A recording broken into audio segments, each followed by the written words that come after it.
Après l'étape de Beni, chef-lieu provisoire de la province du Nord Kivu, la coordination stratégique de la riposte contre la maladie à virus Ebola, conduite par le directeur général de l'Institut national de santé publique, INSP, le professeur Mwambakaza Didier Donné, a poursuivi ce jeudi 11 juillet sa mission à Butembo dans le cadre de la riposte à la 17e épidémie de la maladie à virus Ebola. Après 2 heures de route entre Beni et Butembo, la délégation accompagnée par la coordonnatrice principale du gouverneur militaire du Nord Kivu en charge de la santé, Madame Priska Luanda Kamala, a effectué une visite de courtoisie à la mairie de Butembo. La mission, dont l'un des objectifs majeurs est d'accompagner la décentralisation du système de gestion des SIDA, a ensuite procédé à l'évaluation des capacités de prise en charge des patients dans les structures sanitaires à Butembo.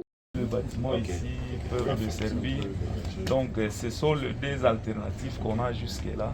À l'hôpital général de référence de Kitatumba, les experts ont visité les centres de traitement Ebola, actuellement en réhabilitation par l'organisation partenaire Médecins Sans Frontières. Avec un médecin-chef de zone et nous-mêmes, mais vraiment dans les prochains jours, on aura plus de réponses.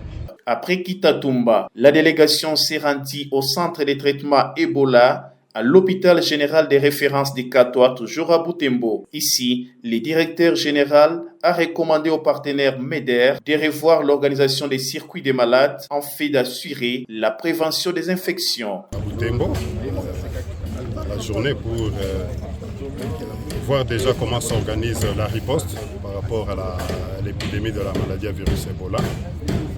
Et encourager les équipes ici qui sont au front depuis plusieurs semaines. Vraiment, nous venons de visiter 2 centres de traitement. Nous avons vu le centre de traitement de l'hôpital général à Kitatumba, où on a vu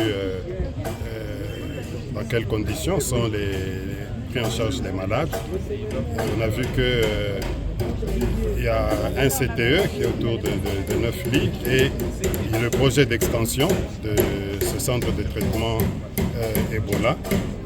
Après, nous sommes ici dans la zone santé de Katoa, au CTE, où nous avons voulu aussi nous rassurer comment s'organise la prise en charge des malades Ebola.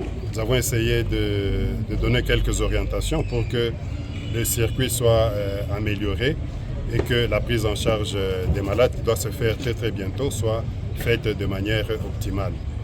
Toujours ici à Katoa, le programme alimentaire mondial PAM offre les repas aux malades, aux cas suspects, aux personnes qui accompagnent les malades et au personnel soignant. Signalons qu'après cette mission de terrain, la coordination stratégique multisectorielle a réaffirmé son engagement à renforcer les capacités opérationnelles de la riposte de la maladie à virus Ebola.